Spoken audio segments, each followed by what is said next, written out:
Hello students, IIT brain में आपका स्वागत। आज हम आई रोडो के प्रॉब्लम 3.27 पर डिस्कस करेंगे। इस प्रॉब्लम को ये प्रॉब्लम बहुत बड़ा है तो इसको हमने 3 पार्ट में डिवाइड किया था, जिसके 2 पार्ट पर हम वीडियो क्लिप पहले ही तैयार कर चुके हैं। अब हम इसके पार्ट 3 पर डिस्कस करेंगे। सो डिस्कशन से पहले आप एक बार क्वेश्चन सुने।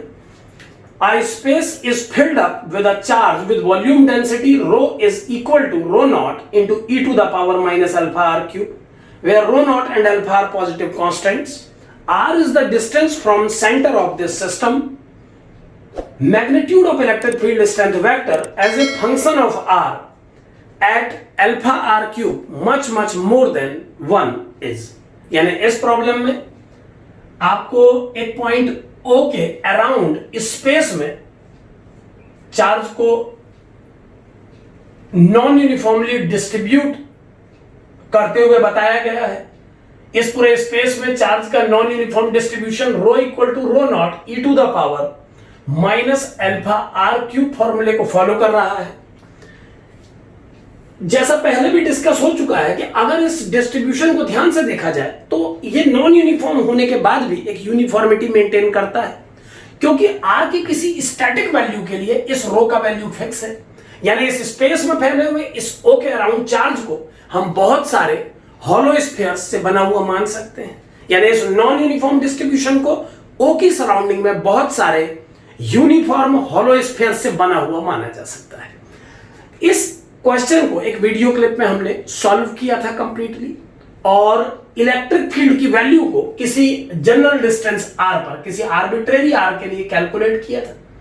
सो जो इलेक्ट्रिक फील्ड का स्ट्रेंथ कैलकुलेट हुआ था, वहां से आगे अब हमको इस क्वेश्चन में एक एडिशनल कंडीशन दी गई है। यहां पर बोला गया है कि अगर अल्फा आर क्यूब का वैल्यू 1 से बहुत बड़ा है तो उस कंडीशन में इलेक्ट्रिक फील्ड की स्ट्रेंथ को आप क्या लिख पाएंगे। यानी अब हमको इस क्वेश्चन में इस कंडीशन को अप्लाई करके इसका सब रिजल्ट निकालना है।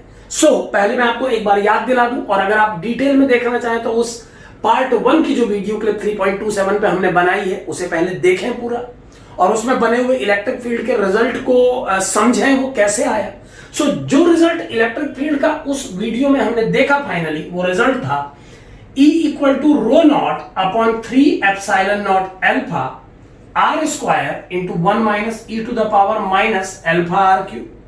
अब इसके आगे हमें इस क्वेश्चन का जो पार्ट सॉल्व करना है उसमें एक एडिशनल कंडीशन गिवन है कि अल्फा आर क्यूब 1 से बहुत बड़ा है।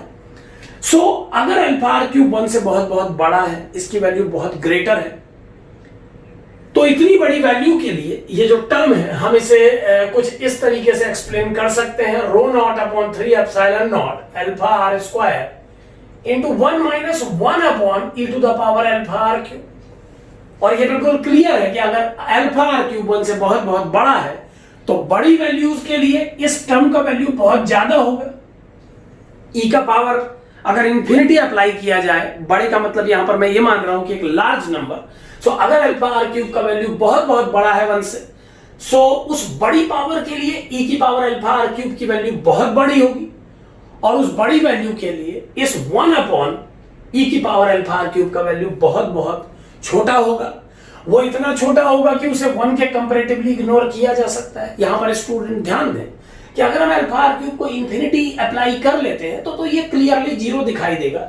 लेकिन इंफिनिटी अप्लाई करने के अलावा भी अगर आप ये समझें कि अल्फा आर क्यूब का वैल्यू इतना बड़ा हो जो ई की पावर अल्फा आर क्यूब को 10,000 बना दे सपोज, 10,000 की कंडीशन में भी ये 1/10,000 0.0001 के इक्वल होगा, जो कि 1 के कंपैरेटिवली इग्नोर किया जा सकता है।